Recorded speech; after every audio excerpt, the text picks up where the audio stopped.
말씀 선포하겠습니다. 오늘 말씀의 제목은 일곱 제자에게 나타나시다 내 양을 먹이라는 제목으로 말씀을 전하도록 하겠습니다. 오늘은 부활절 3주 육의 구원, 사르크스, 바다 구원, 영생에 관한 말씀입니다. 일곱 제자에게 나타나시다 내 양을 먹이라는 복음을 통해서 물고기를 잡는 방법과 잡은 후에 어떻게 해야 되는지를 예수님께서 잘 가르쳐 주셨습니다. 1절 말씀해 보시면 그 후에 예수께서 디베랴 호수에서 또 제자들에게 자기를 나타내셨으니 나타내신 일은 이러하니라 라고 말씀하고 있습니다. 그 후라고 하는 것은 앞에서 부활하신 주님께서 자신을 나타내셨어요. 처음에는 막달라 마리아에게 나타내시고 그날 저녁에는 제자들에게 나타나시고 그리고 8일이 지나서 도마에게 나타나시고 그리고 나서 오늘 또 제자들에게 나타나셨다라고 하는 것입니다. 그래서 그 후에라고 하는 것은 막달라 마리아에게 나타나시고 그리고 제자들에게 나타나시고 도마에게 의심하던 도마에게 나타나신 후에라고 보시면 좋을 것 같고요. 예수께서 부활하신 예수께서 디베랴 호수에서라고 되어 있습니다. 이 디베랴 호수라고 하는 것은 티베리우스라고 하는 단어인데요. 원래는 로마 황제의 이름입니다. 그 이름을 따서 도시를 만들었어요. 갈릴리를 다스리고 있었던 분봉왕, 그 헤롯 대왕의 아들이죠. 분봉왕이었던 헤롯 안티파스가 그 황제의 이름을 따서 세운 도시, 그게 바로 이 디베랴라고 하는 도시입니다. 원래 이 도시가 세워지기 전에 이곳은, 이 디베랴라고 하는 곳은 뭐가 있었느냐 했을 때 무덤이 있었던 장소다, 공동묘지였다라고 보시면 좋을 것 같아요. 그래서 무덤이 있었던 그곳에 뭐를 세웠느냐? 도시를 세웠어요. 그 황제의 이름을 따서 자신의 왕국을 대표하는 수도죠. 갈릴리 분봉왕으로 다스리고 있었거든요. 그 갈릴리의 수도로 지금 디베랴라고 하는 도시를 건설했습니다. 그래서 그 디베랴 호수에서라고 보시면 좋을 것 같아요. 그 왕국의 수도 디베랴 호수에서, 그래서 이 호수는 어떤 호수냐라고 했을 때 그 사망을 직면하고 있는 호수다라고 그렇게 보시면 좋을 것 같습니다. 디베랴 호수에서, 눈으로 볼 때는 갈릴리 호수입니다. 또 제자들에게 자기를 나타내셨으니 라고 되어 있습니다.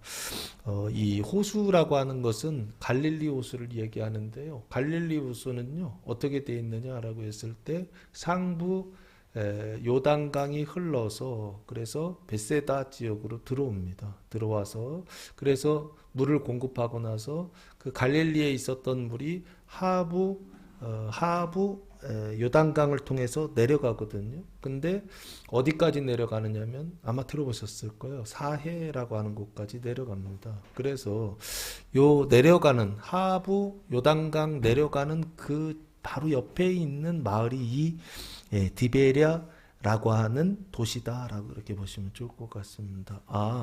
갈릴리에 있었던 그 물이 그 죽음의 바다 사해로 내려가는 그 문과 같은 것이죠.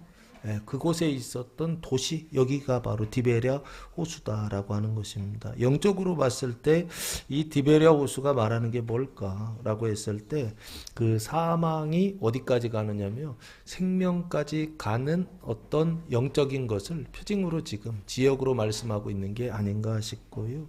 예수님께서 굳이 제자들에게 앞에서도 나타나셨는데 의심하던 도마에게도 나타나셨는데 7명의 제자들에게 굳이 나타나신 이유가 뭘까라고 했을 때 이 사망이 영벌로 내려가는 이 강을 뭐로 바꾸시기 위하여 생명에서 영생으로 가는 바다로 바꾸시기 위하여 예수님께서 오늘 7 제자들에게 나타나신 것이 아닌가라는 생각을 해보았습니다. 또 제자들에게 자기를 나타내셨으니 라고 되어 있습니다. 이 제자들은 부활하신 예수를 만난 제자들, 안 만난 제자들 만났습니다. 지난주에 만난 제자들입니다. 그래서 평강이 있을지어다, 평강이 있을지어다, 평강이 있을지어다 3번 생명을 뭐 하셨죠? 도마까지 부어주신, 그래서 생명의 그 평강을 부어주신 제자들이에요. 이 제자들이라고 보시면 좋을 것 같습니다. 그러나 이 제자들 안에도 그러니까 하나님의 생명이 부어지기는 했는데 아직 부족한 게 있다 없다? 있다. 그래서 주님, 부활하신 주님께서 다시 한번 또 나타나셔서 자기를 보여주셨다라고 보시면 좋지 않을까. 예, 부활하신 주님을 만난 제자들임에도 불구하고 그러나 그 후에 부활하신 주님을 만난 이후에 그 바다에서 사망의 바다에서 무엇을 해야 되는지 그 물고기를 잡아야 되는데 어떻게 잡아야 하는지 그것을 안다 모른다. 몰라서 길을 잃은 제자들, 이게 바로 지금 오늘 등장하는 제자들의 모습이다. 모순적인 삶의 모습이다 라고 보시면 좋지 않을까 싶습니다. 예수님께서 생명을 부어주셨을 때는 생명의 사람들이 되었는데 사망의 바다에 들어갔더니 그 사망이 너무 커서 그 생명을 삼켜버린 어떤 이런 상태를 경험하게 됐더라. 그래서 그 사망의 바다에서 뭐를 잃어버렸다? 그 길을 잃어버린 제자들, 그 제자들에게 자기를 나타내셨다라고 하는 것입니다. 그러면 길을 잃었으니까 길을 찾게 하시려고 나타나시겠죠. 더 큰 사망의 바다에서 생명의 사람으로 살아야 되는데 어떻게 살아야 되는지를 예수님께서 가르쳐 주셔야 되겠죠. 그래서 그걸 가르치시기 위하여 나타나셨다라고 보면 어떨까 싶습니다.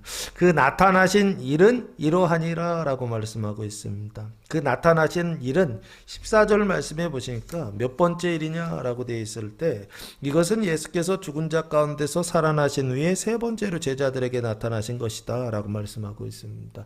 제자들로 봤을 때는 세 번째, 마리아까지 합치면 네 번째 나타나셨다라고 보시면 좋을 것 같고요.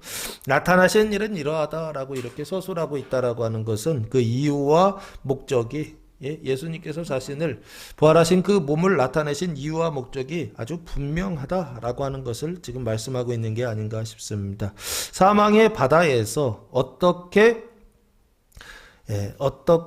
처신해야 하는지, 사망의 바다에서 어떻게 물고기를 잡아야 하는지 그것을 가르쳐 주기 위해서 예수님께서 지금 아주 분명하게 나타나셔서 말씀하고 있다라고 하는 것입니다. 누구에게 나타나셨느냐 했을 때 제자들인데 모든 제자가 아니고요. 딱 찍어서 7명의 제자들에게 나타내 보이셨습니다. 2절 말씀해 보시면 시몬 베드로와 디도모라 하는 도마와 갈릴리 가나 사람 나다나엘과 세베대의 아들들 야고보와 요한입니다.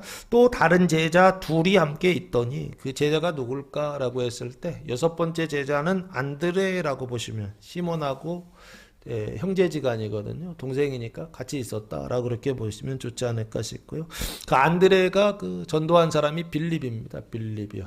그래서 여기 7번째는 빌립, 6번째는 안드레. 그래서 7명의 제자들에게 나타나셨다라고 보시면 좋지 않을까 싶습니다.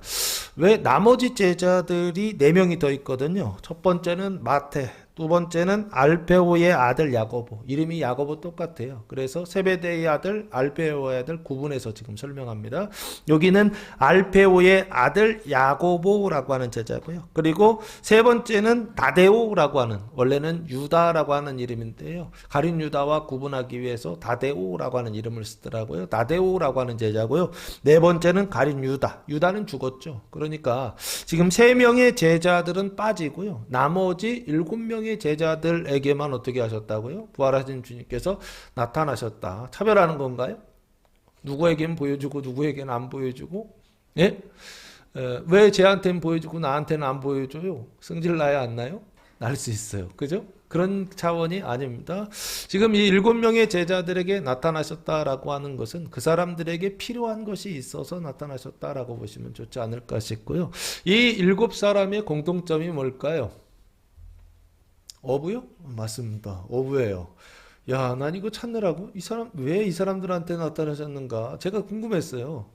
예, 근데 한 사람 한 사람 직업을 보니까요. 베드로도 어부 출신이고요. 그리고 도마요. 쌍둥이라고 하는 도마도 어부 출신이고요. 갈릴리 가나 사람 나다나엘도 뭐냐 했을 때 어부 출신이더라고요. 이 나다나엘은 누굽니까? 이름이 조금 요한복음 1장 46절 말씀에 보시면 이 나다나엘에 대한 기사가 나와 있습니다. 요한복음 1장 46절 말씀해 보시면 46절에서 49절 읽기만 해도 됩니다. 나다나엘이 이르되 나사렛에서 무슨 선한 것이 날 수 있느냐? 빌립이 이르되 와서 보라 하니라.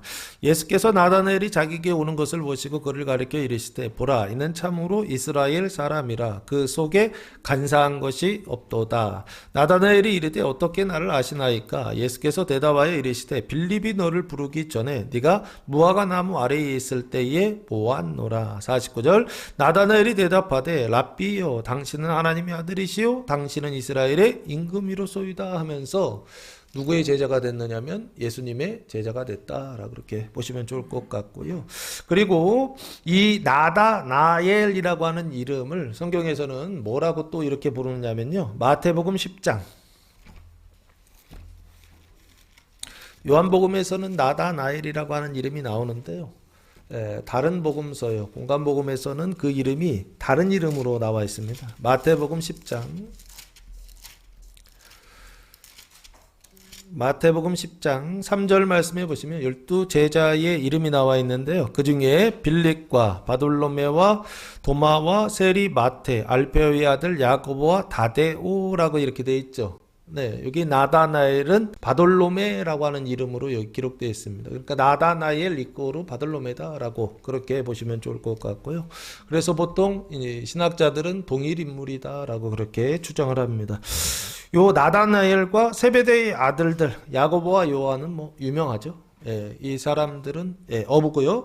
또 다른 제자 둘 안드레와 빌립도 어부다. 갈릴리 어부다라고 그렇게 보시면 좋을 것 같고요. 7명의 어부들에게 나타나셨다라고 하는 것입니다. 그러니까 어부들에게 뭘 가르쳐 주시기 위하여? 고기 잡는 법을 가르쳐 주시기 위하여. 잡은 후에 그 고기를 어떻게 해야 되는지를 가르쳐 주시기 위하여 부활하신 주님께서 아주 특별히 제자들에게 또 나타내 보여주셨다라고 그렇게 보시면 좋을 것 같습니다. 이 7 사람들한테 필요한 거예요. 나머지 제자들한테는요 아마 필요하지 않은 게 아닌가 싶습니다. 그래서 필요한 제자들에게 예수님 나타나셔서 그래서 어떻게 하느냐 그 생명을 부어주시더라라고 하는 것입니다. 3절 말씀해 보시면 시몬 베드로가 나는 물고기 잡으러 가노라 하니 라고 말씀하고 있습니다. 시몬 베드로의 직업은 뭐다? 갈릴리 어부 출신이다 라고요. 그 베드로가 뭐 잡으러 간다? 물고기 잡으러 간다라고 했습니다. 이 물고기 전문가죠. 물고기 잡는 데는 선수입니다. 그 물고기 잡으러 간다라고 그렇게 말씀하고 있어요. 그러면 이 위에 나오는 내용들은 다 뭘까라고 했을 때 이 내용들은 부활하신 주님께서 제자들에게 생명 주시기 위해서 지금 말씀하시고 있는 일이다라고 한다면 이게 한 가지들이 결국에는 표징으로 작동할 수밖에 없지 않는가라는 생각을 합니다. 여기 물고기를 잡으러 간다라고 할 때 이 물고기는 표징입니다. 뭐에 대한 표징이냐 했을 때 사망의 종로로 타고 있는 물고기. 그러니까 사람들을 얘기하는 것입니다. 사망의 바다 속에서 그 사망의 도시 속에서 뭐하고 있다? 그 사망의 지배를 받고 있는 지배를 받아서 어떻게 하는 거예요? 자기가 자기 의지를 작동시켜서 뭐 이렇게 살아간다라고 그 사람들은 생각하지만 실제로는 누가 통치하고 있다고요? 사망이 통치하고 있고 사망이 왕노릇하고 있고 그래서 사망에게 종노릇하고 있었던 사람들 그 사람들을 지금 물고기라고 표현하고 있는 게 아닌가 싶고요. 물고기 잡으러 간다라고 하는 것입니다. 그러니까 눈에 보이는 물고기는 잡는데 선수이지만 이 눈에 보이지 않는 물고기는 잡을까 못 잡을까요? 못 잡아요. 그게 오늘 본문에 나오는 베드로의 모습입니다. 그래서 그들이 우리도 함께 가겠다 하고 그들이면 당연히 제자들이죠. 근데 나머지 몇 명의 제자들이죠? 6명의 제자들이다 라고 보시면 좋을 것 같고요. 이 제자들도 어디 출신이다? 어부 출신이다. 물고기 잡는데 이분들도 선수다, 전문가다 라고 보시면 좋을 것 같습니다. 우리도 함께 가겠다 하고 그래서 7명의 제자가 베드로 포함해서 7명의 제자가 어떻게 됐죠? 하나가 됐죠. 연합이 됐죠. 그렇죠? 생명으로 연합하라 그러면 안 하는데요. 사람들은 사망으로 연합하라 하면 잘합니다. 지금 제자들도 딱 그런 상태예요. 그래서 물고기 잡는데 뭘 잃어버린다? 길을 잃어버리는 어떤 일들을 경험하게 하시더라라고 하는 것입니다. 함께 가겠다 하고 나가서 아마 집에서 나가지 않았을까 싶습니다. 배에 올랐으나라고 지금 말씀하고 있습니다. 이 배에 올랐다라고 할 때 이 배라고 하는 것은 뭘 잡는 수단이죠? 물고기를 잡는 수단이죠. 배를 통해서 직접 잡나요? 그렇진 않죠. 그물을 통해 잡잖아요. 그러면은 그물을 내리기 위해서 간접적으로 필요한 수단, 방법이 바로 배다라고 보시면 좋지 않을까 싶고요. 배라고 하는 건 그럼 뭐냐라고 했을 때 이것도 표징이죠. 생명의 공동체를 지금 말하고 있는 게 아닌가 싶습니다. 생명의 사람 7명이 타고 있는 어떤 수단이죠. 그릇과 같은 것이죠. 그러니까 그릇 안에 생명이 담겨 있어요. 그럼 이게 생명의 공동체이고 그 생명이 담겨 있는 사람들의 그 모임을 뭐라고 그랬죠? 에클레시아, 교회다라고 했잖아요. 이게 바로 뭐냐 했을 때 교회의 모습이 아닌가 싶습니다. 사방의 바다에 갈 때는 뭐 타고 가야 된다? 배 타고 가야 된다. 근데 무슨 배를 타고 가야 되느냐 했을 때 생명의 배를 타고 가야 된다라고요. 그리고 배 타고 가는 것까지는 좋았던 것 같아요. 배에 올랐으나라고 말씀하고 있어요. 그런데 배에 오르긴 올랐어요. 눈에 보이는 물고기를 잡는다고 한다면 이 일은 아주 좋은 일일 것입니다. 그런데 이 지금 물고기는 어떤 물고기다? 눈에 보이지 않는 사망의 종로로 타는 물고기를 잡는 일이다라고 한다면 이 사람들 이거 할 수 있을까 없을까요? 없죠. 그러니까 눈으로 볼 때는 어부인데요. 그 어부로서 물고기를 잡을 수 있는 어떤 실력이나 능력은 이 사람들이 있다 없다? 없는 사람들이에요. 그냥 물고기도 잡지 못하는 사람들이 가가지고서 배 타고 가서 물고기 잡는다고 지금 하고 있는 거예요. 여기 배에 올랐으나라고 했습니다. 그날 밤의 시간도 어떤 시간이다? 밤이다라고 설정되어 있죠. 밤이라고 하는 것은 어둠이다, 사망이다라고 이렇게 보시면 좋을 것 같고요.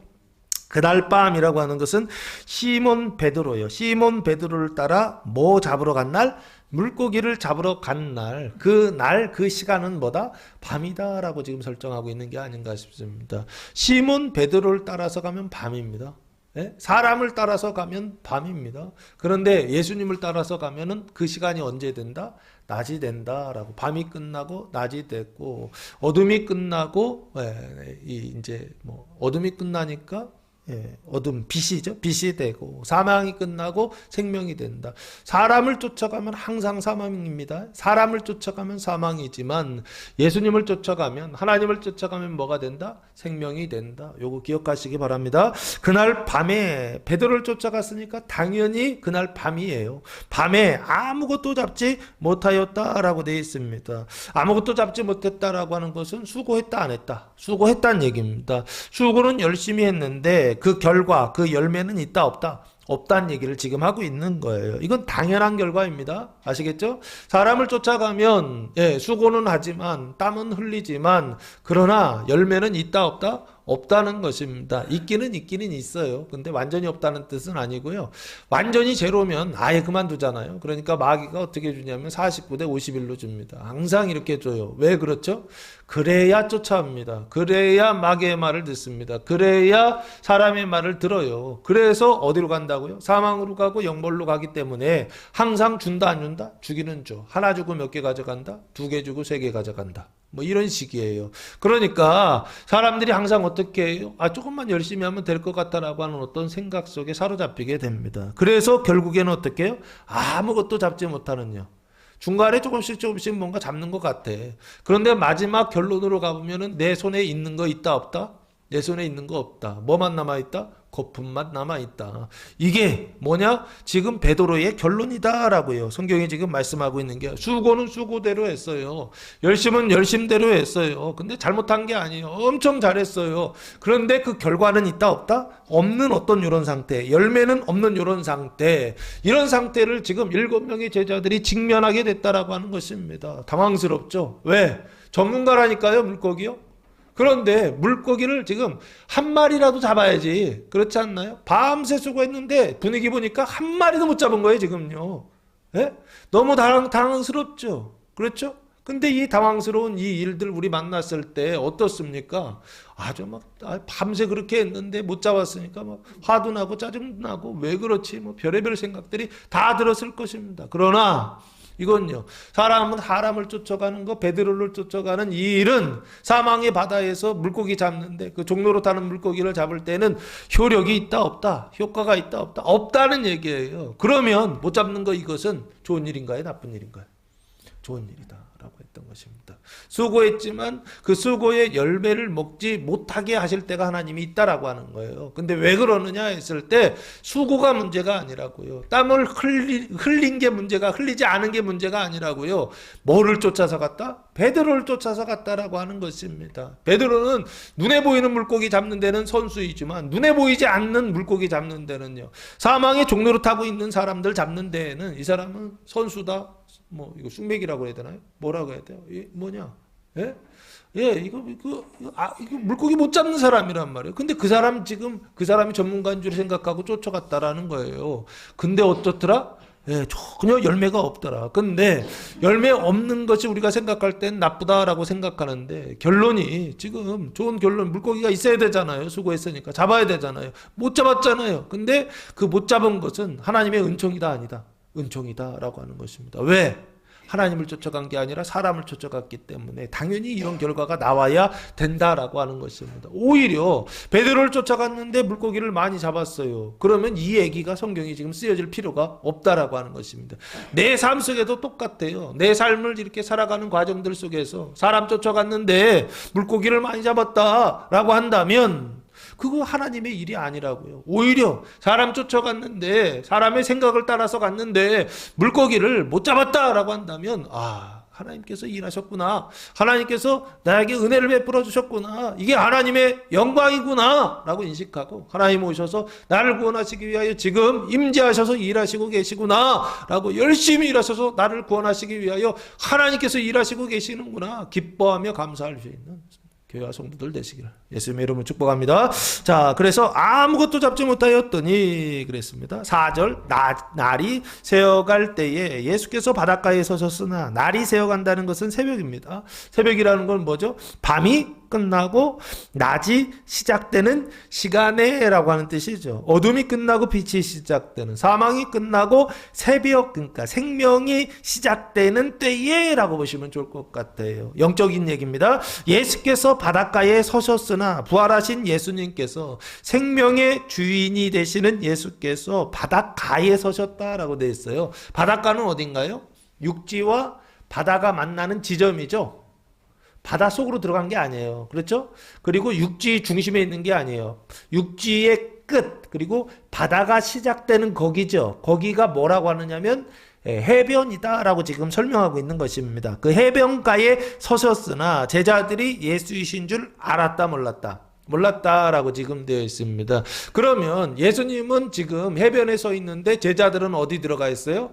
바다 속에 지금 들어가 있죠. 바다 안으로 지금 들어가 있죠. 그러면 누가 앞서간 거예요? 제자들이 앞서갔다라고 보시면 좋을 것 같습니다. 그게 지금 제자들의 모습이고, 그게 지금 제자들이 물고기를 잡지 못한 그 결론이고 이유다라고. 우리는 그렇게 하지 말자 그런 얘기하는 거 아닙니다. 제자들도 그랬고 우리도 이렇게 인생을 살아간다라고 하는 것입니다. 그때 어떻게 하지 말라는 것이에요. 네, 그거 바꾸려고 또 자기를 강화시키지 말고 오히려 사람을 따르는 것에서 예수님을 따르는 자들이 되라라고 하는 것을 성경이 지금 말씀하고 있는 게 아닌가 싶습니다. 어쨌든 자, 제자들이 예수이신 줄, 부활하신 예수이신 줄을 알지 못했다라고 하는 것입니다. 왜 알지 못했을까요? 예? 밤새 한 마리도 잡지 못했던 제자들이요, 아마 눈에 불을 켜고 잡으려고 했을 것입니다. 근데 한 마리도 잡지 못했어요. 근데 그 잡지 못했던 제자들이 예수님을 만났는데 그 예수님을 알아봤다 못 알아봤다? 못 알아봤다라고 지금 그렇게 말씀하고 있습니다. 그러면 이유가 뭘까요? 아직 새벽이라? 이 시간이 아직 새벽이라 좀 이 바깥에가 어둑어둑하기 때문에 그래서 못 알아봤을까요? 아니면 거리가 멀리 떨어져 있어서 나중에 보시면 뭐 50칸쯤 되므로 8절 말씀해 보니까 50칸이 됐다라고 하는데요. 그 거리가 떨어져 있어서 예수님인 것을 못 알아봤을까요? 그러니까 이건 물리적인 어떤 문제가 아니다라고 보시면 좋지 않을까 싶습니다. 이거는 신앙의 문제고 이건 영적인 문제다라고 보시면 좋지 않을까 싶습니다. 왜 그러냐 했을 때 나중에 그 예수님께서 사랑하시는 자가 베드로에게 7절에 이르되 주님이시라, 똑같은 거리거든요. 똑같은 상황인데 주님이라라고 이야기를 해요. 그러면 지금 처음에 못 알아봤다라고 하는 것은 이래서 못 알아봤구나. 이건 상황의 문제도 아니고 거리의 문제도 아니고 시간의 문제도 아니다. 공간의 문제나 시간의 문제가 아니다라고 하는 것입니다. 그럼 왜 못 알아봤느냐? 믿음의 문제구나라고 하는 것입니다. 말씀의 문제구나라고 하는 것입니다. 이 제자들의 상태가 지금 말씀 앞에 있다라고 하는 것입니다. 그 믿음 앞서가고 있다는 것입니다. 예수님 앞서가고 있다는 것입니다. 그러다 보니까 길을 잃는다, 길을 잃지 않는다, 길을 잃더라라고 하는 것입니다. 물고기 잡으러 갔는데 물고기를 못 잡더라라고 하는 것입니다. 그게 베드로의 상태고 제자들의 상태였다라고 하는 것입니다. 그러니까 그들에게 주님 찾아오셔서 어떻게 해요? 생명 부어주시고 은혜 부어주시기 위하여 지금 주님께서 일하시고 계시다라고 보시면 좋지 않을까 싶고요. 그래서 5절 말씀해 보시면 예수께서 이르시되 물으신 거예요. 애들아 너희에게 고기가 있느냐라고 물으십니다. 재밌는 건 뭐냐면요, 제자들을 부르시는데 애들아 라고 되어 있어요. 파이니온이라고 하는 단어를 사용했습니다.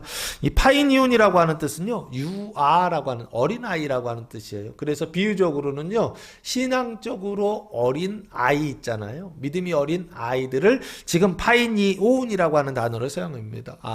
믿음이 어린 그리스도인을 지칭할 때 애들아라고 하는 단어를 사용할 수 있겠구나라고 보시면 좋을 것 같습니다. 나이로 보면 베드로가 예수님보다 나이가 많아요. 형님들이란 말이에요. 그런데 예수님이 지금 베드로 보고 얘들아 그러면 이거 신앙적으로 보지 않으면 이게 당황스러운 일이죠. 황당한 일이죠. 또 화가 나잖아요. 나이도 어린 것이. 그렇잖아요. 근데 이게 신앙적으로 보니까 예수님께서 제자들과의 관계 속에서 제자들은 어떤 상태냐 했을 때 지난주에 평강이 있을지어다 생명 보여주셨잖아요. 그래서 그 제자들의 영적인 상태는 뭐냐 했을 때 인재칭이 중생한 제자들이다라고 그렇게 보시면 좋을 것 같습니다. 칭이 중생하여 거룩한 생명까지 부어진 제자들이다라고요. 그 자기 구원의 완성의 단계까지 도달한 제자들이다라고 그렇게 보시면 좋지 않을까 싶습니다. 얘들아라고 되어 있어요. 그러니까 자기 쪽밖에 모르는 사람들이에요. 너희에게 고기가 있느냐라고 그렇게 물어봅니다. 그 얘기는 이 제자들이 고기가 있다 없다라고 하는 것을 부활하신 주님께서 안다 모른다 알고 있죠. 근데 왜 물어보죠? 이것은 알기 위해서 물어보는 게 아니죠. 있다 없다라고 하는 걸 몰라가지고 물어보는 게 아니다라는 것입니다. 그럼 다른 이유와 목적이 있겠네요. 그렇죠? 당연히 대답은 없나이다예요. 그러니까 없다라고 하는 것을 뭐 하시려고요? 확인하는 거죠. 이해되세요? 인식시켜 주시는 것이죠. 제자들이 열심히 고기를 잡았는데요, 고기가 어떻게 없다고요? 한 마리도 없다라고 하는 것을 뭐 하시려고요?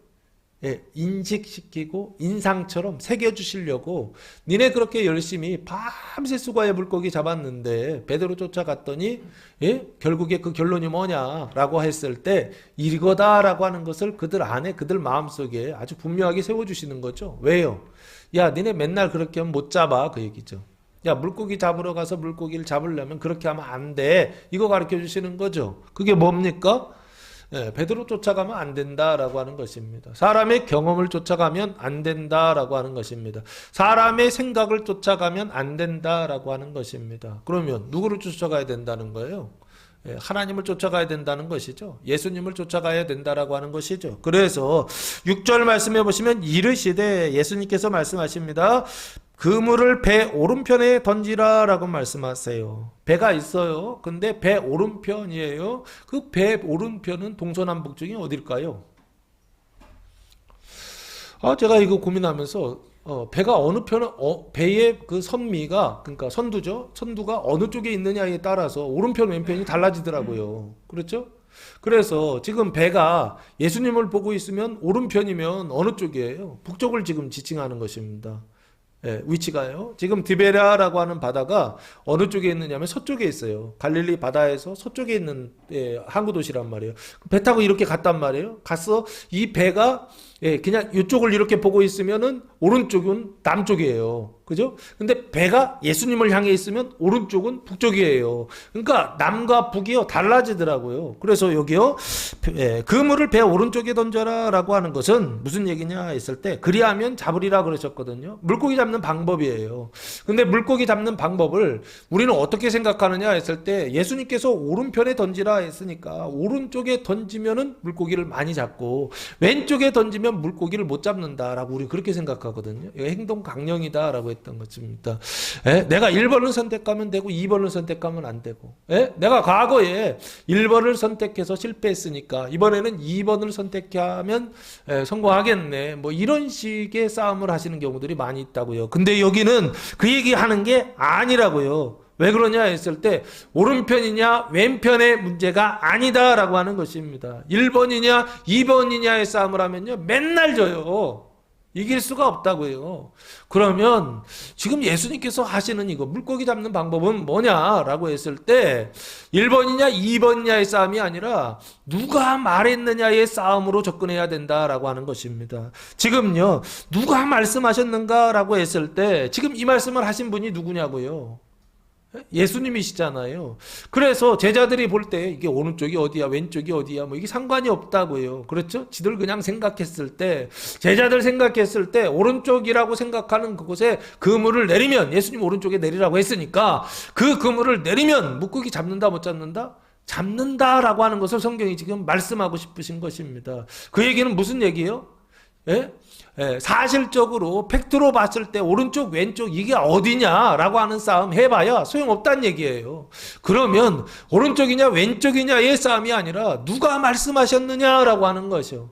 생명 있는 자여 그리스도께서 말씀하셨을 때 오른편에 던지라 하면 오른편에 물고기가 갈 것이고 왼편에 던지라 하면 왼편에 물고기가 가서 그래서 결국에는 어떻게 해요? 물고기를 잡게 만들어 주신다라고 하는 것입니다. 그러면 과거의 경험이나 과거의 어떤 생각이나 과거의 어떤 것들이요 아무 소용이 없다는 거예요. 나 이렇게 1번 했더니 안 되더라. 나 2번 선택했더니 안 되더라. 오른편 했더니 안 되더라. 왼편 했더니 안 되더라. 근데 뭐 네가 지금 이렇게 얘기한다고 해서 되겠냐? 그렇지 않나요? 나도 옛날에 다 해봤다. 야, 내가 너보다 나이 더 많아. 경험이 더 많아. 내가 배운 게 더 많아. 내가 아는 게 더 많아. 내가 너보다 전문가야. 오른편으로 던지고 왼편으로 던지고 어느 쪽에 던져야 많이 잡는지 내가 더 잘 알아. 그러면 물고기 잡는다 못 잡는다? 밤새도 못 잡는다라고 하는 것입니다. 사망의 종로로 타고 있었던 물고기를 잡아서 그 사망의 종로로스를 끝장내고 생명 안에서 왕노릇하는 이 일을 하기 위해서는 1번이냐 2번이냐의 싸움이 아니라 오른편이냐 왼편이냐의 싸움이 아니라 누가 말씀하셨다? 생명 있는 자가 말씀하셨다는 것입니다. 그리스도의 상태에 있는 자가 말씀하셨다는 것입니다. 예수님께서 말씀하셨다는 것입니다. 하나님께서 말씀하셨다라고 하는 것입니다. 말씀이신 로고스가 말씀하셨다고요. 성령이신 흐레마가 말씀하셨다고요. 그게 물고기를 잡느냐 안 잡느냐를 결정하는 아주 유일한 기준이다라고 하는 것입니다. 할렐루야. 여러분 여기까지 지금까지 무엇을 따라 사셨습니까? 내가 과거에 1번을 열심히 해봤더니 오른편에 내려봤더니 야 거기 물고기 많이 잡혀. 그러면 늘 1번으로 하라고 가르치지 않았습니까?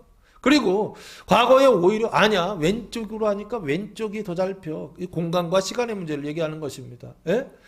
어느 공간에 물고기 많은 곳에 그물을 내리니까 물고기 많이 잡혀. 그 경험을 말한다는 것입니다. 그런데 결국에는 하나도 못 잡는다니까요. 그거 쫓아가면요.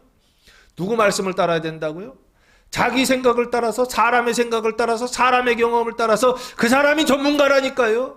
근데 그 전문가들이 다 엎어져요. 다 쓰러진다고요. 왜? 하나도 없나이다. 베드로가 그랬던 것처럼 지금도 똑같지 않습니까?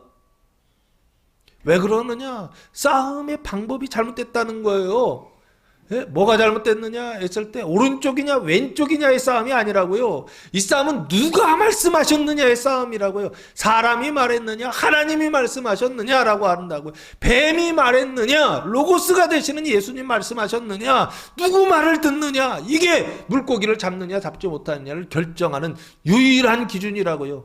최종적인 걸 얘기하는 겁니다. 과정을 얘기하는 게 아니에요. 최종적으로 물고기를 잡느냐, 사망의 종로로 타던 사람들을 생명 안에서 왕으로 타게 만드는 그 천년왕국에 들어가는 유일한 방법이 뭐냐라고 했을 때 예수님의 말씀을 듣는 것이고, 예수님의 말씀에 순종하는 것이고, 예수님의 말씀을 따르는 것이다 라고 하는 것을 지금 6절에서 말씀하고 있는 게 아닌가 싶고요.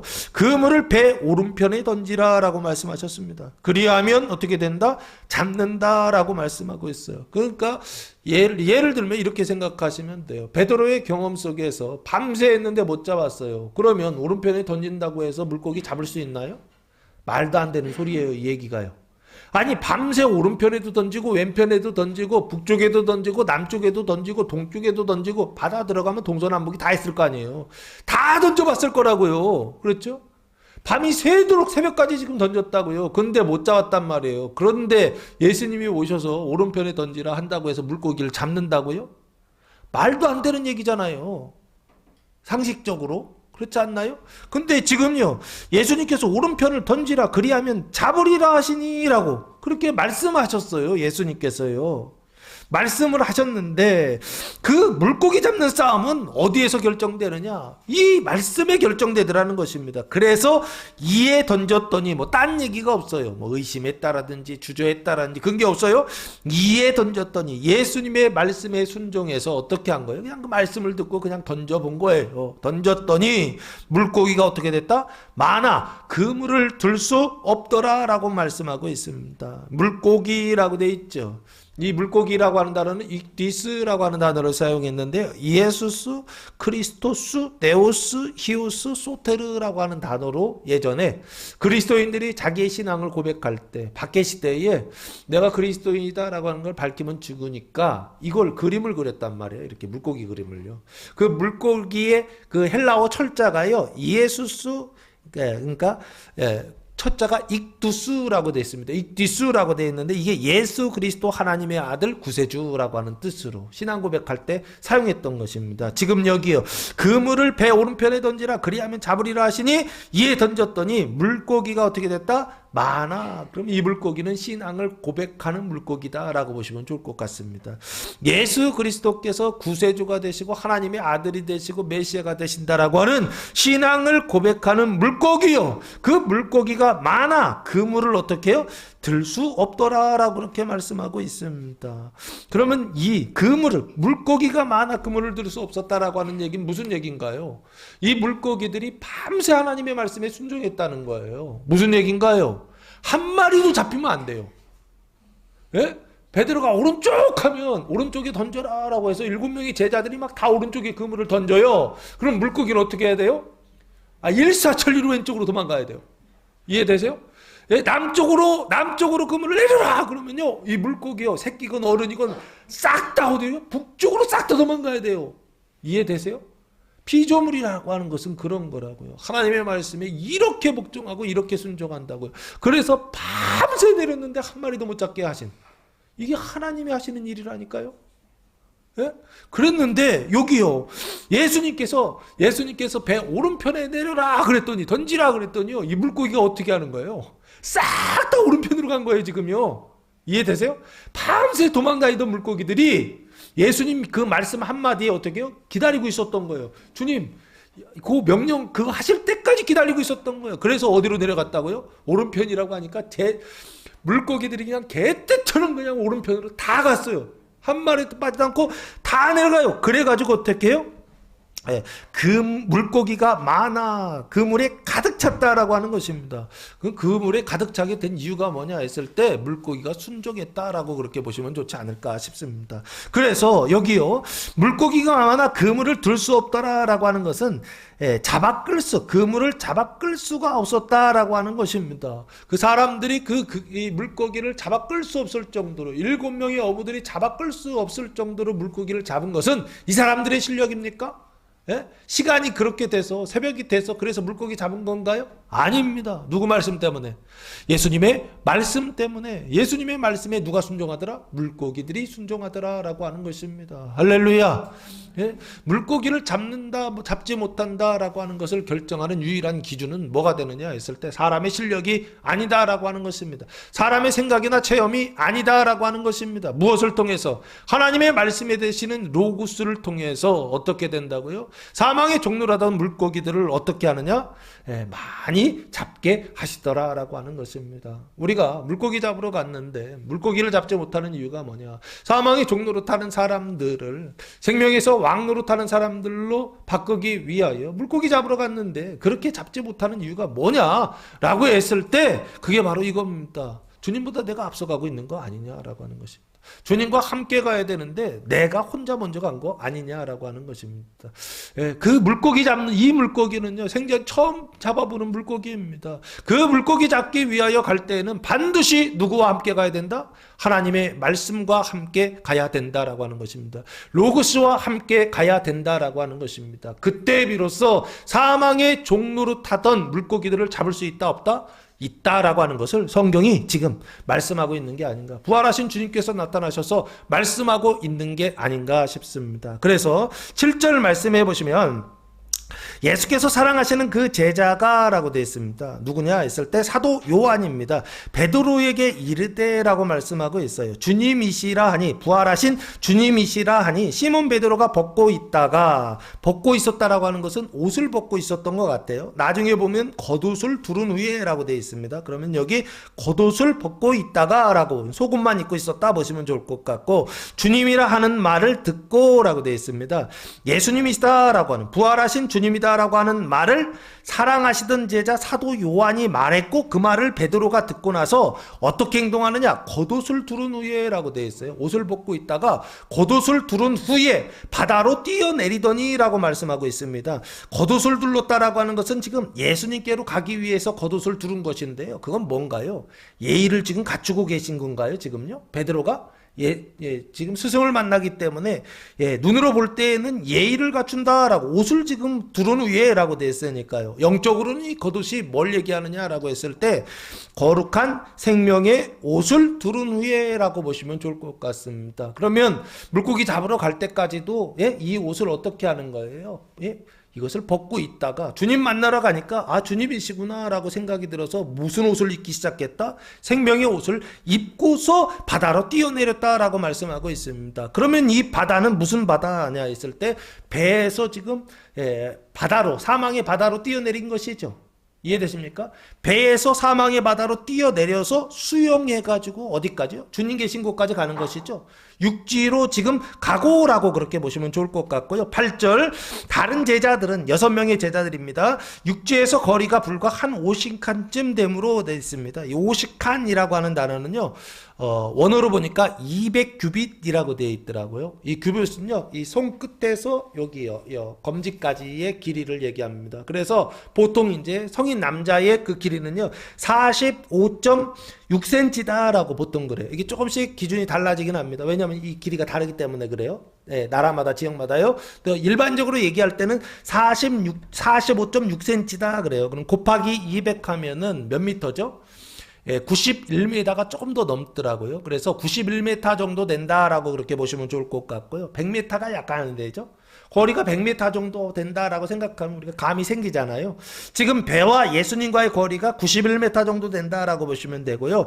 작은 배를 타고 베드로는 그 100m를 수영하면서 지금 가는 거예요. 그리고 나머지 제자들은 작은 배를 타고 물고기 든 그물을 끌고 와서라고 그렇게 말씀하고 있습니다. 배는 배인데 작은 배를 타고 물고기 든 그물을 어떻게 해요? 같이 끌고 어디 쪽으로? 육지 쪽으로 지금 왔다라고, 지금 해 안으로 왔다라고, 끌고 왔다라고 보시면 좋을 것 같고요. 그 안에, 그물 안에는 뭐가 있다? 물고기가 많이 있죠? 많이 있는데 나중에 보면은 153마리의 물고기가 있다라고 되어 있습니다. 그러니까 큰 153마리의 물고기들이 가득 들어있는 그 그물을 끌고 왔다. 이게 쉬울까 어려울까요?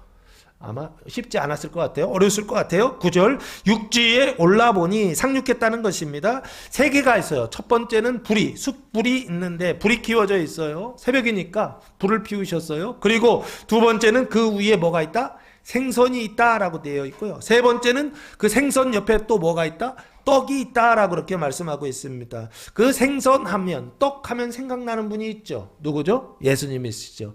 예수님, 그 물고기 몇 마리와 두 마리와 그리고 떡 몇 가지? 5개를 가지고서 몇 명을 먹이셨다? 5,000명을 먹이신 이 오병이어의 사건이라고 하지 않습니까? 그 오병이어의 사건을 요한복음에서 예수님께서 그 기적을 일으키셨고, 지금 여기요 생선 보고 떡 보면 누구 생각이 난다? 제자들은요 항상 예수님 생각나거든요. 그게 지금 육지에 올라서 이렇게 보았을 때에 아 주님이시구나 라고 하는 것을 인식하기는 했지만, 그러나 아직 확신은 아니거든요. 그래서 아마 이런 일들을 예수님께서 보여주시면서 떡과 물고기를 통해서 내가 누구인지를 지금 나타내고 있는 게 아닌가, 예수라고 생각할 수 있도록 지금 주시는 것이 아닌가, 생각을 주시는 것이 아닌가 싶고요. 10절 말씀해 보시면 예수께서 이르시되, 부활하신 예수께서 이르시되 지금 잡은 생선을 좀 가져오라 하시니 라고 말씀하고 있습니다. 또 가져오란 얘기예요. 불 피워져 있었고 그 위에 생선이 구워지고 있었잖아요. 그러면 굳이 지금 여기요 생선 가져오라 하실 필요가 있나요, 없나요? 없죠. 근데 예수님은 지금 잡은 생선을 가져오라고 말씀하세요. 근데 그 지금 잡은 생선은 어디 안에 있어요? 그물 안에 있죠. 이해되십니까? 근데 그 그물 안에 있는 생선을 지금 베드로 보고 가져오라고 말씀하고 있어요.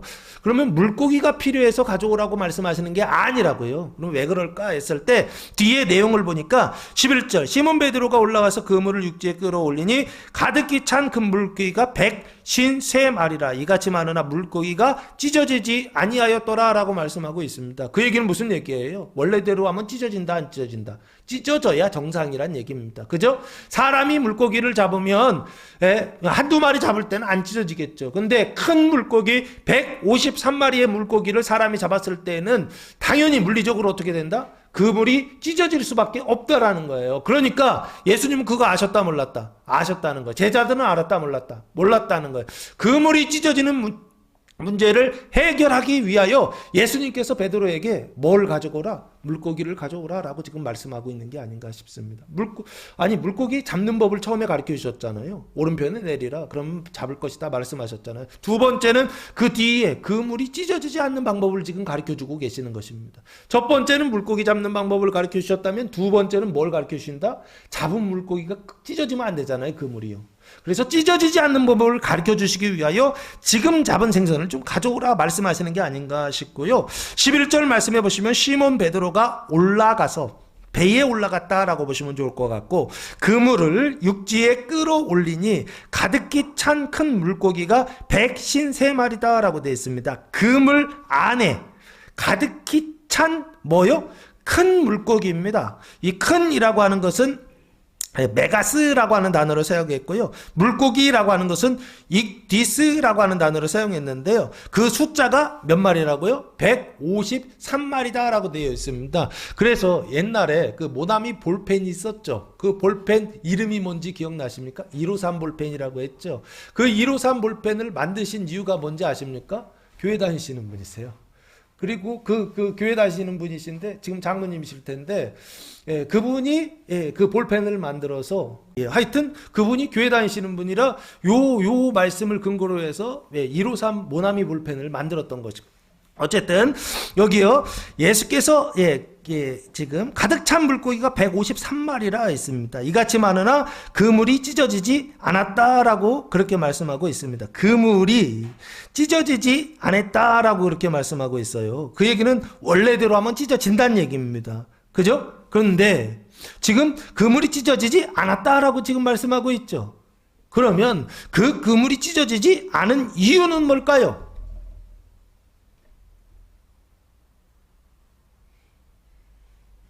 원래대로 하면 물고기들이 이렇게 그물에 이렇게 잡아서 끌어올릴 때 물고기들이 어떻게 하죠? 바닥바닥바닥 뛰지 않나요?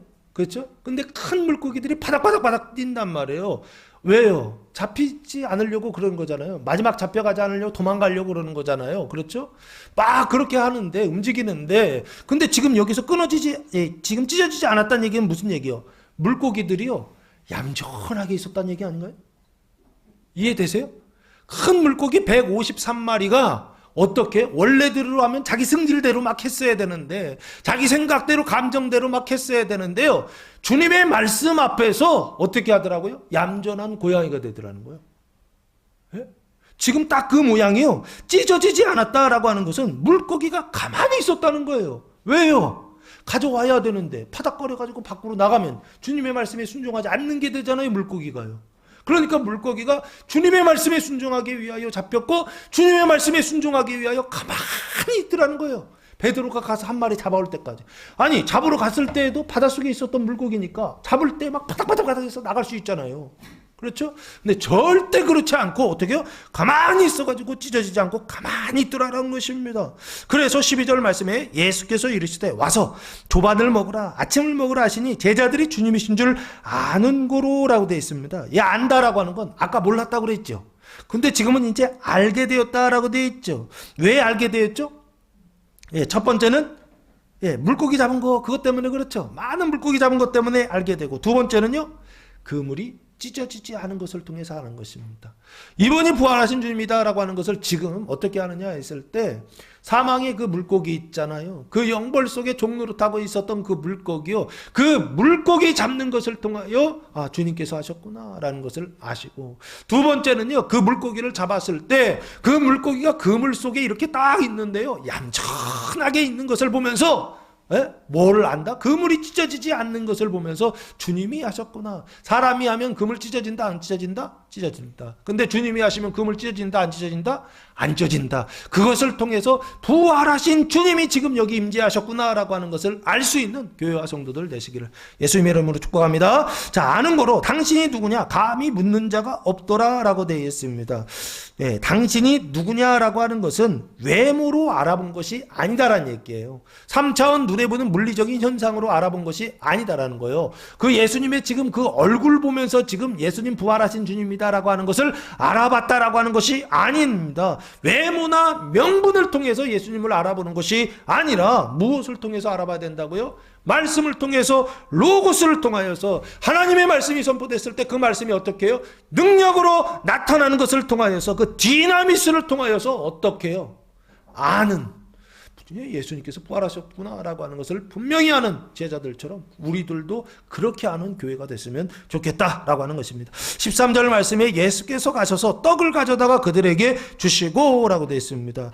이 제자들인데 어떤 제자들? 이제는 아는 제자들에게 주셨다는 것입니다. 떡을 주시고 생선도 그와 같이 주시니라 하시니라 라고 말씀입니다. 떡과 생선을 주셨다라고 하는 거예요. 떡과 생선을 주시는 분은 누구시다? 예수님이시다. 제자들이 늘 그렇게 기억하고 있어요. 14절, 이것은 예수께서 죽은 자 가운데서 살아나신 후에, 부활하신 후에 세 번째로 제자들에게 나타나신 것이다. 첫 번째는 제자들에게 저녁 때, 부활하신 주일 저녁 때. 두 번째는 8일 후에 도마에게, 그리고 제자들에게. 세 번째는 지금 그 디베랴 그 호숫가에서 예수님께서 제자들에게 지금 나타내신 것이다 라고 말씀하고 있습니다. 물고기 잡는 법 가르쳐 주시고, 물고기 그물이 찢어지지 않는 법 예수님 가르쳐 주시고, 이제 나중에는요, 이 물고기를 키우는 법을 가르쳐 주세요. 마지막 세 번째입니다. 15절, 그들이 조반 먹은 후에, 아침 먹은 후에 예수께서 시몬 베드로에게 이르시되, 이제는 예수님께서 한 사람에게 말씀하세요. 12명의 제자 중에 한 사람 죽었고, 그리고 11명 제자들 중에 4명은 지금 빠져있고, 7명의 제자들을 데리고 물고기 잡는 법 가르치시고 그물 찢어지지 않는 법 가르치신 이후에 그 물고기를 어떻게 키워야 되는지를 가르치시는데, 그건 누구한테만 가르치시더라? 베드로에게만 가르치세요. 차별하시는 건가요? 아닙니다. 구별하셔서 필요한 사람에게 주님께서 어떻게 해요? 선택하시고 하나님께서 결정하셔서 필요한 사람에게 그 방법을 지금 가르쳐 주시고 능력을 주시는 게 아닌가 싶습니다. 15절, 조반 먹은 후에 예수께서 베드로에게 이르시되라고 되어 있습니다.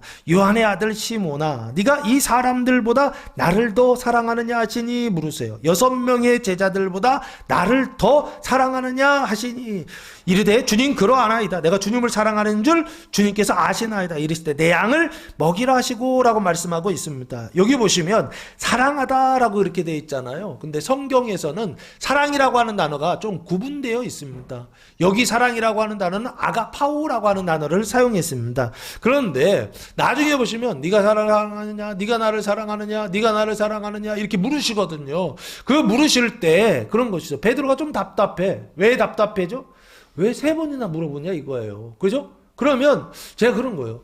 왜 베드로는 이렇게 느꼈을까? 그리고 또 왜 그걸 성경에서는 이렇게 이걸 기록해 놨을까? 라고 생각했을 때 이런 거예요. 우리나라 말로는 사랑, 쟤들보다 네가 더 사랑하느냐 했을 때 사랑이라는 단어가 한 단어잖아요. 사랑. 그죠? 근데 그 사랑이라고 하는 그 안에 내용으로 들어갔을 때에는 여러 가지 사랑이 있을 수 있잖아요. 그렇죠? 근데 여기에서 헬라어에서는 그 사랑을요 다 다른 단어를 사용해요. 한국말로 번역할 땐 사랑인데요. 앞에 예수님이 말씀하셨던 사랑과 베드로가 얘기했던 사랑이라고 하는 단어가 달라요. 그래서 보시면 네가 이 사람들보다 나를 더 사랑하느냐 할 때 이 사랑은요 아가파오라고 하는 단어를 사용했어요. 아가파오는 아가페, 하나님의 사랑이 있잖아요. 이 사랑을 얘기하고 희생적인 사랑이 있잖아요. 대가를 바라지 않는 사랑.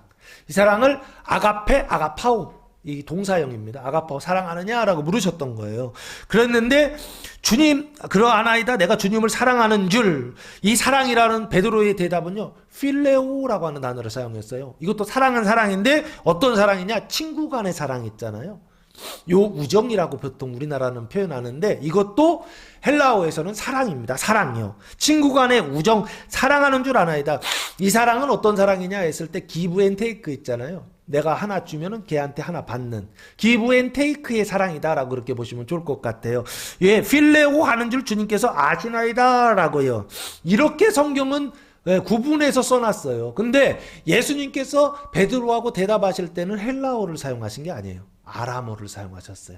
그래서 우리나라처럼 사랑하느냐 사랑합니다, 사랑하느냐 사랑합니다, 사랑하느냐 물으시니까 아유 나를 지금 의심하시나? 화가 나는 것처럼. 왜? 사랑이란 단어를 같이 사용했기 때문에, 아람어로 똑같은 단어를 사용했기 때문에 그런 것 같고, 성경에서는 이것을 그 의미를, 그러니까 사랑이라고 하는 것에 안에 있는 내용 의미가 있잖아요. 그거를 단어를 다르게 써서 쓰다 보니까 이래서 여기에서 오해가 있었구나 라고 보시면 좋을 것 같습니다. 어쨌든 그래서 사랑은요 크게 보면은 3가지, 좀 더 넓게 보면 4가지, 여러 가지. 헬라어 사랑은 그래요. 하나님의 사랑 아가페가 있고요, 희생적인 사랑. 그리고 이거는 부모가 자식을 사랑하는 거 있잖아요. 이걸 희생적인 사랑이라고 합니다. 그리고 2번째는요 친구 간의 사랑이 있잖아요. 그 친구끼리의 사랑을 필레오라고 했고요. 3번째는 남녀 간의 육체적인 사랑 있잖아요. 이걸 에로스라고 합니다. 근데 사랑은 다 똑같은 거예요. 근데 내용이 다르니까 그 내용을 다 다른 단어로 지금 사용하고 있어요. 어쨌든 여기서 아가파오 하느냐 그랬더니 필레오 합니다. 이렇게 지금 대답한 거예요. 그래서 2번째 16절 사랑하는 줄 아나이다 내가 필레오 합니다 그랬더니 예수님의 대답이 뭐냐면 내 어린 양을 어떻게 하라? 먹이라 그랬어요. 그 내 어린 양은 어떤 거예요? 지금 사망의 바다에서 그래서 금을 내려가지고 잡은 물고기, 지금 그래서 금을 찢어지지 않았던 그 물고기를 얘기하고 있죠. 그럼 이 물고기는 뭐냐라고 했을 때 주님께 잡힌 물고기다라고 보시면 좋지 않을까 싶고요. 그래서 주님의 소유가 된 물고기다라고 보시면 좋지 않을까 싶고요. 그걸 신앙적으로 보면 뭐라고 해야 되느냐 했을 때 칭이 중생한 물고기다라고, 그걸 어린 양이다라고 지금 말하고 있는 게 아닐까 싶어요. 여기요. 어린 양이라고 하는 단어는 아르니온이라고 하는 단어를 사용했는데요. 눈으로 볼 때는 새끼 양이에요. 그런데 신앙적으로 볼 때는 어떤 사람들이에요? 인제 구원받은 칭이 중생한 사람들이다 라고 보시면 좋을 것 같고요. 양들을 어떻게 하라? 먹이라 라고요. 그러니까 양식을 먹이라 이 얘기입니다. 어린 양들에게 양식을 주어서, 영의 양식이죠. 의와 생명의 양식을 주어서 어떻게 해요? 먹여라, 사료를 먹여라 라고 보시면 좋을 것 같고요. 아기 때는 젖을 먹여야 되잖아요. 그렇게 먹여라 이런 뜻이고요. 16절 또 2번째 이르시되 요한의 아들 시몬아 네가 나를 사랑하느냐 아가파오 하느냐 하시니 이르되 주님 그러하나이다 내가 주님을 사랑하는 줄 필레오 하는 줄 주님께서 아시나이다 라고요. 또 그렇게 대답해요. 그때 예수님의 결론은 뭐냐면요 내 양을 치라예요. 이 양이라고 하는 건 어린 양이 아닙니다. 프로바톤이라고 하는 단어를 사용했는데요. 성장한 양입니다. 어른 양이에요. 그럼 신앙적으로 봤을 때는 생명이 성장한 어른 양, 거룩한 양이다 라고 보시면 좋을 것 같고요. 청년의 믿음의 단계에 있는 양이다 라고 보시면 좋을 것 같습니다. 그 양들을 어떻게 하라? 치라라고 되어 있어요. 이제는 먹이는 건 필요 없어요. 치는 것만 하면 돼요. 친다라고 하는 건 뭐예요? 지가 알아서 먹고 이제는 어떻게 해요? 20살이니까 잘 성장할 수 있도록 도와주는 거예요. 옆에서요. 도와주는 거예요. 지가 밥 해 먹고요. 지가 다 해요. 이 양들은요. 그런데 어떻게 해요? 방향성만 잡아주면 돼요. 앞에 있는 양은 아니에요. 그냥 아예 이렇게 젖을 이렇게 갖다가 입에다가 물어줘야 되는 양들이고, 지금 이 양들은 다 커서 지가 알아서 다 찾아 먹어요. 그런 양들이에요. 먹어야 되는지 먹지 말아야 되는지 그것만 방향만 잡아주는 양이면, 예, 그것만 해주면 방향성만 잡아주면 된다라고 하는 것입니다. 그리고 마지막 세 번째는요. 17절 세 번째 이르시되 요한의 아들 시몬아 네가 나를 사랑하느냐 필레오 하느냐라고 예수님 물으세요. 아까는 아가페오 하느냐 아가페오 하느냐 물으셨잖아요. 그러니까 필레오 합니다 필레오 합니다 그랬더니 예수님이 세 번째는 어떻게 해요? 네가 나를 필레오 하느냐라고 물으세요. 그 얘기는 무슨 얘기인가요? 지금 예수님께서 좀 한 단계 좀 낮추신 느낌이죠. 수준을요. 그래서 베드로한테 조금 맞춰주는 듯한 느낌이죠. 네가 필레오 하느냐 필레오 합니다 그랬더니 그래? 네가 필레오 하느냐 물으세요. 그랬더니 베드로의 대답이요. 주께서 세 번째 네가 나를 사랑하느냐 하심으로 베드로가 근심하여 이르되, 예? 근심했다라고 하는 것입니다. 예, 주님 모든 것을 아시오매 내가 주님을 사랑하는 줄 필레오 하는 줄을 주님께서 아시나이다 라고요. 필레오로 또 대답해요. 필레오 하라 그랬더니 필레오 하는 줄 아시나이다. 필레오 하겠습니다 이 얘기죠. 그랬더니 예수님이 하시는 말씀이 내 양 프로바톤입니다. 어른 양입니다. 프로바톤을 뭐하라? 먹이라 라고 되어 있어요. 이 먹인다라고 하는 것은 아까 어린 양을 먹이라고 똑같은 먹이라는 단어인데요. 왜 먹여야 되느냐 했을 때 청년이 이제는 장년이 되기 위하여 점프하려고요. 먹이라 라고 지금 말씀하는 게 아닌가 싶습니다. 그래서 물고기를 잡았어요. 그 잡은, 예, 그리고 그물이 찢어지지 않는 방법까지 가르쳐 주셨어요. 그래서 이제 칭의 중생했어요. 그래서 이제 거룩하게 되었어요. 그래서 이제 장년이 되는 그 단계까지 필요한 게 뭐냐 했을 때, 예, 사랑이다라고 하는 것을 지금 가르쳐주고 있습니다. 그런데 우리가 여기서 착각하면 안 되는 게 있습니다. 예, 사랑이라고 할 때 그 사랑은 누구의 사랑이냐 했을 때 하나님의 사랑입니다. 그 하나님의 사랑은 철저하게 어디에 기초하고 있느냐라고 했을 때 로고스에 기초한 하나님의 사랑입니다. 그런데 로고스에 기초하지 않은 희생적인 사랑, 예, 하나님의 사랑인 것처럼 가장한 사람의 사랑이 있어요. 이해되십니까? 하나님 희생적인 사랑이라고 하는 명분, 희생적인 사랑이라고 하는 모양만 가지고 이게 아가페 사랑이라고 착각하고 있는 성도들이 있다는 얘기입니다. 무슨 얘기냐 했을 때 로고스에 기초하고 있지 않다는 얘기입니다. 그랬을 때 그 희생적인 사랑은 하나님의 사랑이다 아니다? 아니다 라고 하는 것입니다. 그 하나님의 사랑이 아닌 걸 가지고서 하나님의 사랑이다 라고 생각해서 이거는 선한 것들 중에서 가장 선한 거야 라고 생각하며 살아간다면 이 사람은 열심을 내면 낼수록 어디에 더 가까워진다? 영생에 가까워지지 않습니다. 하나님의 사랑으로 하면 원래는요, 아까 그 디베랴라고 했잖아요. 사망이 어디로 간다고요? 영벌로 가는 그런 강이다, 바다라고 그랬잖아요. 그걸 바꾸시기 위하여 생명을 영생으로 바뀌시기 위하여 예수님 지금 부활하신 주님께서 나타나셨다라고 그랬거든요. 예? 근데 실제적으로 우리는 끊임없이 사랑한다라고 하는데, 예? 영벌이 영생으로 바뀌어야 된단 말이에요. 사망이 생명으로 바뀌어야 된단 말이에요. 희생을 해요. 아가파오 하는 것 같아요. 근데 안 돼. 그럼 뭐가 없다? 그거 하나님 사랑 아니다는 얘기예요. 그러면 그거는 그 사랑은 아가페는 내가 하고 있었던 아가파오는 뭐에 기초한 사랑이다? 자기에 기초한 사랑이고 사망에 기초한 사랑이다라고 하는 거예요. 그 사망에 기초한 자기 희생은 어디에 도달하는 지점이 어디다? 영생이 아니에요. 영벌입니다. 이 세상에서 뭐를 경험한다? 지옥을 경험한다라고 하는 것입니다. 그렇게 열심을 내는 사람들이 있습니다. 왜 그렇죠? 사망의 종로로 타고 있기 때문에 그렇습니다. 그 사망의 종로로 타는 것을 끊어내지 않으면 어떻게 된다고요? 계속 그런 상태가 된다. 아가파오가 문제가 아니라고요. 그 아가파오가 어디에 기초해야 된다고요? 로고스에 기초해야 된다고요. 성경을 읽지 않는데 희생적인 사랑을 해요. 그러면 그 희생적인 사랑은 좋은 열매들이 맺힌다 안 맺힌다? 안 맺히고 썩은 열매들이 맺힌다. 이 얘기를 지금 하고 있는 거예요. 그러면 어디에다가 지금은 중점을 둬야 된다? 로고스에 기초하는 것에 중점을 둬야 되는구나. 그래서 하나님의 말씀에 기초해서 어떻게 해요? 물고기 잡고, 하나님의 말씀에 기초해서 그물을 내리고, 하나님의 말씀에 기초했을 때 그물이 찢어지지 않고, 하나님의 말씀에 기초했을 때 양들을 먹이고, 양들을 치고, 양들을 먹여서 결국에는 어디까지요? 천년왕국과 세세토록 왕노릇하는 단계까지 하나님의 언약하신 그 모든 언약을 완성하는 단계까지 어떻게 올라갈 수 있다라고 하는 것을 예수님 지금 성경을 통해서 말씀하고 있는 게 아닌가 싶습니다. 사랑하시기 바랍니다. 사람이 사랑이 아니라 하나님의 사랑으로, 하나님의 그 말씀에 기초한 사랑으로 진짜 사랑을 하는 교회와 성도들 되시기를 바랍니다. 그래서 사망이 생명으로, 영벌이 영생으로 바뀌어서 이 땅을 살아가면서 하나님께서 나에게 베풀으시는 그 은혜로 인하여서 크게 감사할 수 있는, 기뻐할 수 있는 교회와 성도들 되시기를 예수님의 이름으로 축복합니다. 자, 그래서 18절, 내가 진실로 내게 이르노니 네가 젊어서는 스스로 띠띠고 원하는 곳으로 다녔거니와 라고 되어 있습니다. 젊어서는 스스로 네 맘대로 띠띠고 원하는 곳으로 다녔다라고 하는 것입니다. 그 얘기가 뭐예요? 필로스 사랑했다, 그 얘기입니다. 그런데 늙어서는 네 팔을 벌리리니, 팔을 벌린다는 것은 이렇게 벌리는 건데요, 네가 스스로 벌리는 건 아니고요, 다른 사람이 그 팔을 벌리게 한다는 것입니다.